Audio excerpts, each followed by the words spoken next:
Hai guys, selamat datang di channel kami MG Production, channel yang menceritakan tentang kisah nyata dan hal-hal luar biasa yang pernah terjadi di dunia. Bagi yang baru hadir, silakan subscribe channel ini karena subscribe itu gratis, agar kami dapat terus termotivasi untuk berkarya, berbagi ilmu pengetahuan untuk kita sama-sama belajar. Check it out.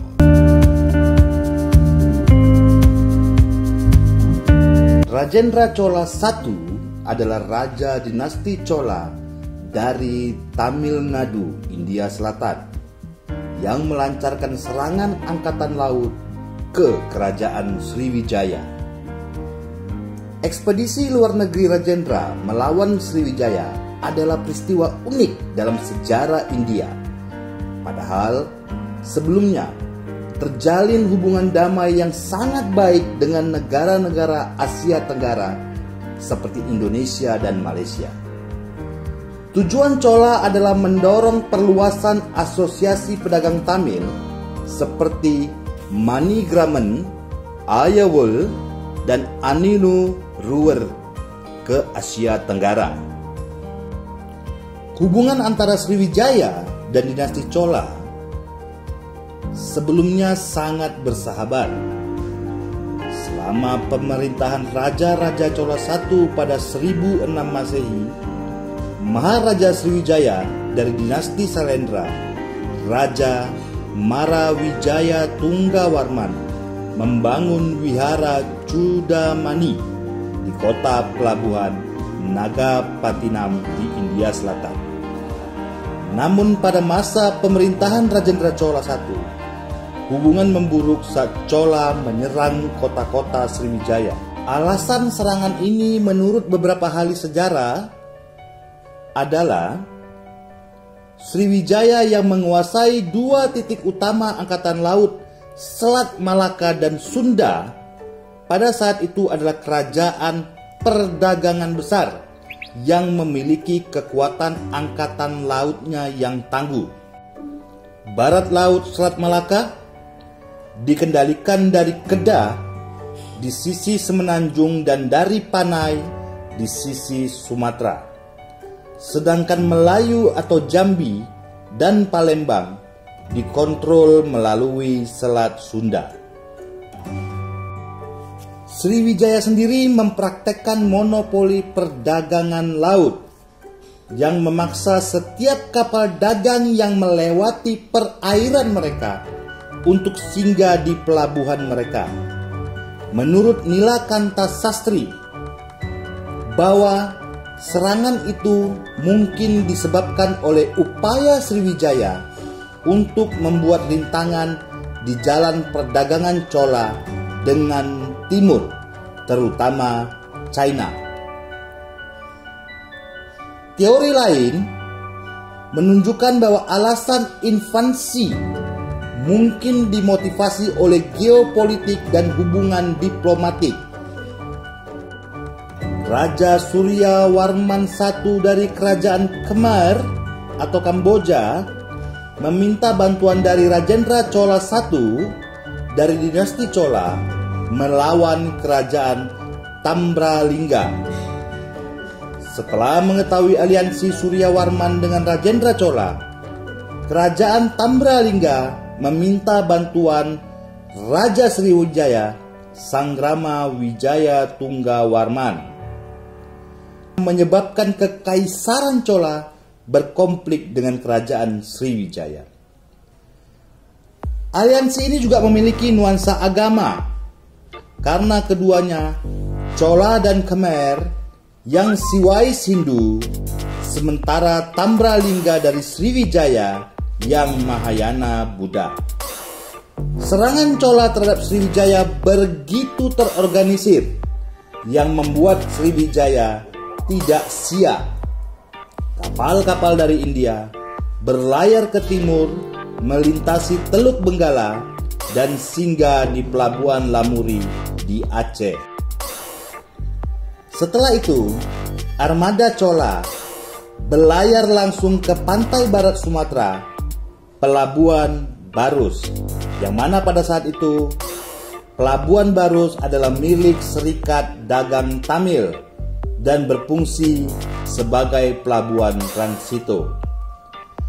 Armada Chola kemudian melanjutkan pelayaran di sepanjang pantai barat Sumatera ke arah selatan dan berlayar ke Selat Sunda. Angkatan Laut Sriwijaya di Kedah mengawasi Selat Malaka. Mereka sama sekali tidak menyadari bahwa invasi Chola berasal dari Selat Sunda di selatan kota Sriwijaya. Pertama yang digempur adalah Palembang, ibu kota kerajaan Sriwijaya. Serangan tak terduga menyebabkan Cholas menjara kota dan menjara istana kerajaan. Prasasti Tanjawur menyatakan bahwa Rajendra menangkap Raja Sanggrama Wijaya Tunggawarman dari Sriwijaya dan mengambil banyak harta termasuk Widayadara Torana, gerbang perang Sriwijaya yang berhiaskan permata yang sangat megah.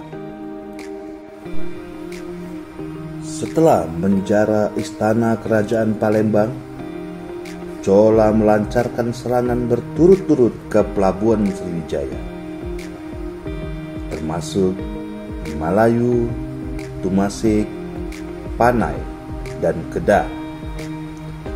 Invasi Chola tidak menduduki kota-kota yang dikalahkan. Tentara terus bergerak cepat dan menjara kota-kota di Sriwijaya. Armada Chola tampaknya memanfaatkan musim hujan Asia Tenggara untuk berpindah dari satu pelabuhan ke pelabuhan lain dengan cepat.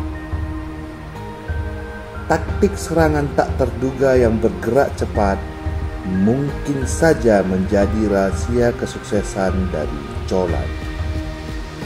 Karena taktik ini membuat Raja Sriwijaya Mandala tidak siap untuk melakukan pertahanannya.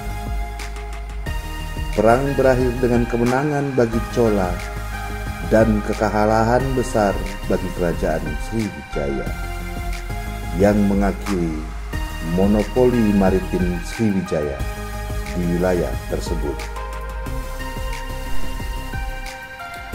Dengan dipenjarakannya Maharaja Sangrama Wijaya Tunggawarman, sebagian kota Sriwijaya dihancurkan. Sriwijaya yang tidak memiliki pemimpin memasuki masa kekacauan dan kebingungan. Invasi tersebut menandai akhir dari dinasti Sailendra. Menurut sejarah Melayu abad ke-15, Rajendra Chola I setelah serangan laut yang sukses pada tahun 1025 menikahi Onang Kiu, putri Sang Rama Wijaya Tunggawarman. Invasi ini pula memaksa Sriwijaya untuk berdamai dengan kerajaan Kauripan di Jawa. Seorang putri Sriwijaya yang berhasil lolos dari kehancuran Palembang dan mendatangi istana Raja Erlangga di Jawa Timur. Ia menjadi permaisuri Raja Erlangga bernama Dharma Prasado Tunggadewi pada tahun 1035. Erlangga membangun wihara Buddha bernama Sriwijaya Asrama yang didedikasikan untuk sang permaisuri. Setelah invasi Chola berakhir, pedagang Tamil merambah wilayah Sriwijaya yang secara tradisional dikendalikan oleh pedagang Melayu, dan pengaruh Serikat Tamil meningkat di semenanjung Malaya dan pantai utara Sumatera. Dengan semakin banyaknya Serikat Tamil di wilayah tersebut, hubungan antara Sriwijaya dan Chola meningkat baik. Bangsawan Chola diterima di istana Sriwijaya pada tahun 1067 Masehi. Kemudian, selama pemberontakan Kedah, Sriwijaya meminta bantuan Chola pada tahun 1068 Masehi. Wirajendra Chola melancarkan serangan angkatan laut untuk membantu Sriwijaya merebut kembali Kedah, dan Kedah menerima kedaulatan Sriwijaya. Demikianlah cerita inovasi Chola ke Sriwijaya. Jika ada tambahan masukan ataupun informasi lain yang perlu kami ketahui, please comment untuk menjadi pembelajaran bagi kami dalam memperkaya materi kisah nyata yang coba kami ungkapkan ini. Apabila ada kesalahan dalam penyebutan maupun tulisan yang kami tampilkan, kami mohon maaf yang sebesar-besarnya. Hal ini semata-mata karena keterbatasan kami dalam ilmu pengetahuan. Atas nama tim MG Production, kami ucapkan terima kasih.